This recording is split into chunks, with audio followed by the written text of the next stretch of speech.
नमस्कार, स्वागत है आप सभी का। मैं हूं आपके साथ Kritika Singh. Number one channel के नंबर वन शो में आज युद्ध का वो सबसे खतरनाक हमला हम आपको दिखाएंगे जिसके बारे में ज़ेलेंस्की बार बार सोच रहे हैं कि किस्मत ने उन्हें बचा लिया। पुतिन ने यूक्रेन के सबसे बड़े वॉर जोन में उस बम का इस्तेमाल किया है जिसके बारे में जानकर आप हैरान रह जाएंगे। ये बम कई फीट मोटी कंक्रीट को तोड़कर वहां ब्लास्ट कर सकता है जहां ज़ेलेंस्की खुद को सुरक्षित महसूस कर रहे हैं।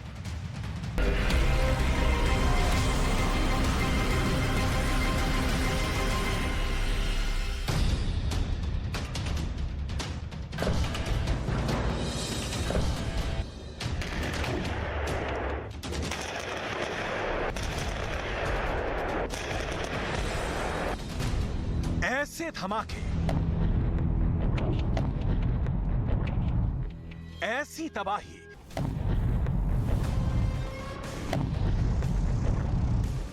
ऐसी आग, दुश्मन पर ऐसा ब्लास्ट, नरसंहार मचाने वाला बम कैसा होता है? अनगिनत लोगों का मर्डर करने वाला बम कैसे फटता है? जहां यह बम गिरता है उसका नामो निशान मिट जाता है। बॉमर से लॉन्च होने के बाद यह 1500 किलो का बम, जो किसी बड़ी एसयूवी जितना भारी होता है, उसका धमाका देखिए।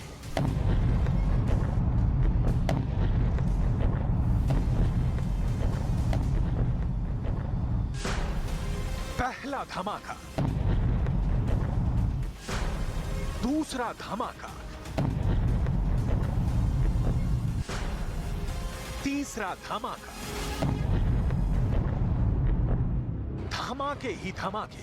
और यही हो रहा है बखमूत में भी और अवदीविका में भी। इसकी पुष्टि कुछ तस्वीरों से हुई है। पुतिन ने ज़ेलेंस्की से लेकर नाटो को डराने वाले अपने मेगा बम की पहली तस्वीरें जारी कर दी हैं। इन तस्वीरों में यह बम एक फाइटर जेट में फिट किया गया है। इन तस्वीरों में दिखाया गया है कि पुतिन ने अब इस बम से यूक्रेन को तबाह करना शुरू कर दिया है।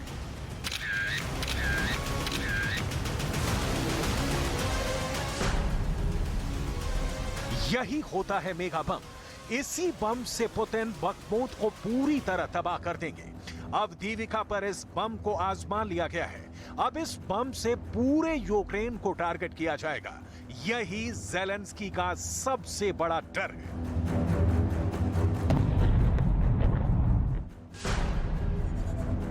इस बम का नाम है UPAB 1500B। 1500 किलो भारी इस बम में 1000 किलो का सिर्फ वॉरहेड होता है। सैटेलाइट से गाइड किया जाने वाला यह लॉन्ग रेंज वाला बम 40 किलोमीटर की रेंज तक टारगेट करता है। इस बम को 40 किलोमीटर के टारगेट तक पहुंचाने के लिए फाइटर जेट को 14 किलोमीटर की ऊंचाई से इसे लॉन्च करना होता है। बखमूत और अवदीविका में इस बम से हुई तबाही की रिपोर्ट मिलने लगी है। तस्वीरें बहुत डराने वाली हैं। Вчора російська армія вбила ще одну українську дитину, 5-місячного хлопчика. Його звали Данило. З Авдіївці на Донбасі разом із батьками. Батьки поранені. Російська артилерія. यूक्रेन में ये मेगा बम क्यों फटने लगा है? पुतिन ने अपने फाइटर जेट्स को इस बम से क्यों लैस कर दिया है? बखमूत के बाद क्या अब कीव पर यह बम गिराए जाने की तैयारी हो चुकी है? यह सवाल लगातार ज़ेलेंस्की के दिमाग में हलचल मचा रहा है। पुतिन की रेंज में इस वक्त पूरा यूक्रेन है और वो जब चाहें जिस शहर पर यह बम गिरा सकते हैं। 1500 किलो वाले इस बम को सुखोई 34 से लॉन्च किया जाता है। इसे सुखोई 35 से लॉन्च किया जाता है।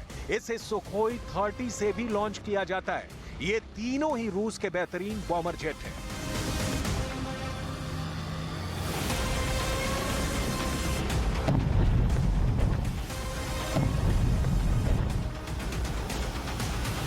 लेकिन इन सब में सुखोई 34 इस बम का सबसे बेहतरीन कैरियर कहा जाता है। एक बार 1500 किलो का बम UPAB 1500B लॉन्च कर दिया गया तो समझ लीजिए कि जमीन पर दुश्मन मारा जाएगा।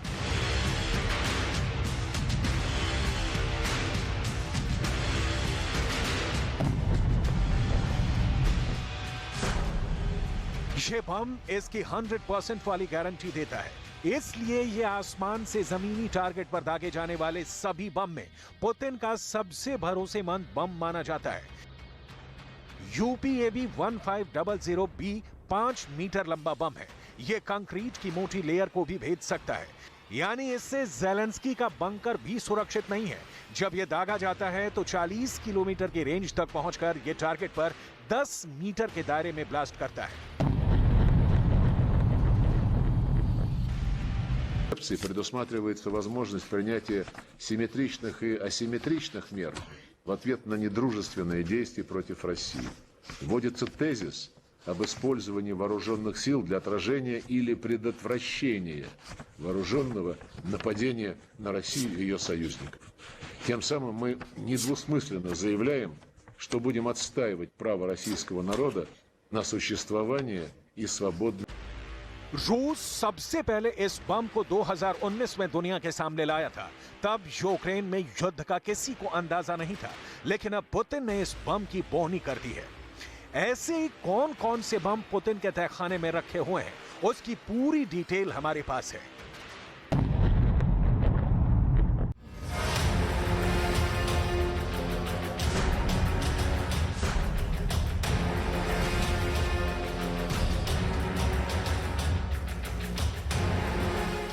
ये पुतिन का बहुत ही सीक्रेट तहखाना है। ये पुतिन का बहुत ही सीक्रेट अड्डा है और यहां बनाया गया ये वीडियो ज़ेलेंस्की और बाइडेन को परेशान करने वाला है। ये है 500 किलो का बम कैब 500। ये रूस का लेजर गाइडेड बम है।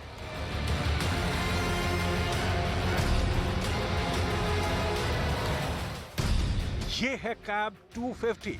ये बम सैटेलाइट से गाइड किया जाता है। वजन है 250 किलो। और ये बम देखिए, ये कैब 500 का टीवी कमांड गाइडेंस वाला बम है। इसे लाइव कैमरे से मिलने वाले वीडियो के जरिए गाइड किया जाता है।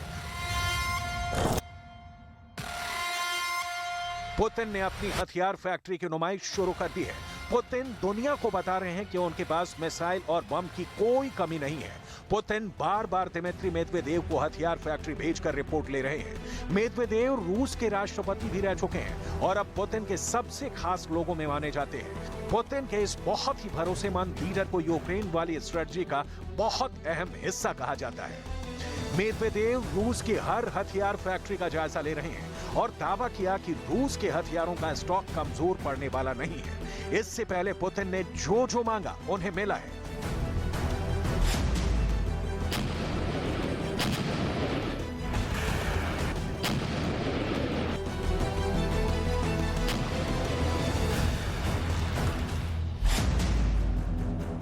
पुतिन ने जब टैंक मांगा, रूस की सेना को टैंक मिला। पुतिन ने ड्रोन मांगा, रूस की सेना को ड्रोन मिला। पुतिन ने मिसाइल मांगी, रूस की सेना को मिसाइल मिली। पुतिन ने जो मांगा है, पुतिन को वो मिला है। और अब पुतिन की हथियार वाली फैक्ट्री 24/7 काम कर रही है। पुतिन की हथियार फैक्ट्री देखिए, इसमें टैंक भी बन रहा है, इसमें मिसाइल भी तैयार हो रही है, इसमें ड्रोन भी बन रहे हैं और इसमें बम और गोला बारूद भी तैयार हो रहा है। इस फैक्ट्री में एक बड़े मिशन मोड पर काम चल रहा है। पुतिन यहां जरा भी देरी नहीं चाहते। पुतिन यहां हफ्तों के 7 दिन और दिन के 24 घंटे काम करवा रहे हैं। पुतिन की हथियार फैक्ट्री में हर तरह का बम बन रहा है। इस पर ज़ेलेंस्की से ज्यादा नजर बाइडेन की है, नाटो देशों की है।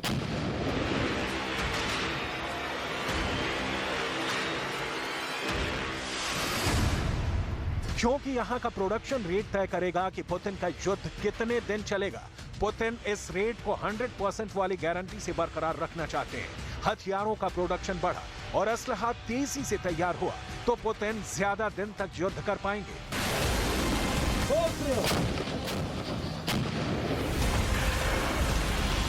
लेकिन युद्ध कब तक चलेगा, इस पर CIA के पूर्व counter intelligence chief James Olson ने बड़ा दावा किया है। जेम्स ओल्सन ने कहा है कि इस युद्ध का अंत व्लादिमीर पुतिन की मौत के साथ होगा। अगर पुतिन सत्ता में रहे तो युद्ध लंबा खिंच सकता है। ऐसे में पुतिन या तो सत्ता से बेदखल होंगे या फिर मारे जाएंगे।